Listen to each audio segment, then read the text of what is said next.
গোসামারা আয়োজিত football tournament আজকে আকর্ষণীয় পুরস্কার ফ্রিজ। গোসামারা বনাম শ্রীনগর টিম খেলার পরে গোসামারা 2 গোলে জয়যুক্ত হয়েছে। তাদের আকর্ষণীয় পুরস্কার তারা এখন গ্রহণ করতে যাচ্ছে। আর এখানে নেতৃত্ববৃন্দ যারা আছেন, যারা অতিথিবৃন্দ আছেন, সবাই এটা তাদের হাতে তুলে দেওয়ার জন্য উপস্থিত হলেন। তো আজকের খেলাটি খুবই সুন্দর হয়েছে এবং জনগণ এবং দর্শক খুবই সুন্দরভাবে খেলাটি উপভোগ করেছেন। কোনো ঝগড়াঝাটি হয় নাই, শৃঙ্খলা বজায় রেখে সবাই খেলা পালন করেছে, খেলা দেখেছে।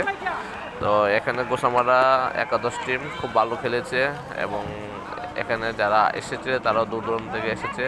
আমাদের গোসামারা এত বড় একটা খেলা প্রতি বছরই আয়োজিত হয়। এটা হচ্ছে তাদের পুরস্কার তাদের হাতে এখন তুলে নিয়েছে। তারা এখন চলে যাচ্ছে তাদের গন্তব্যস্থলে, যার যার বাসায়। তাদের এখন আনন্দমহল তারা এখন পিঠা উপহার নিয়ে তারা এখন আকর্ষণীয় পুরস্কারটা নিয়ে তারা চলে যাচ্ছে তাদের গন্তব্যস্থলে। দেখা যাচ্ছে এখানে অনেক দর্শক, এখানে অনেক জনগণ, সবাই হচ্ছে এখন আনন্দের মহলে আছে, খুশির মহলে আছে, আমরা আসলে দেখতে পারতেছি।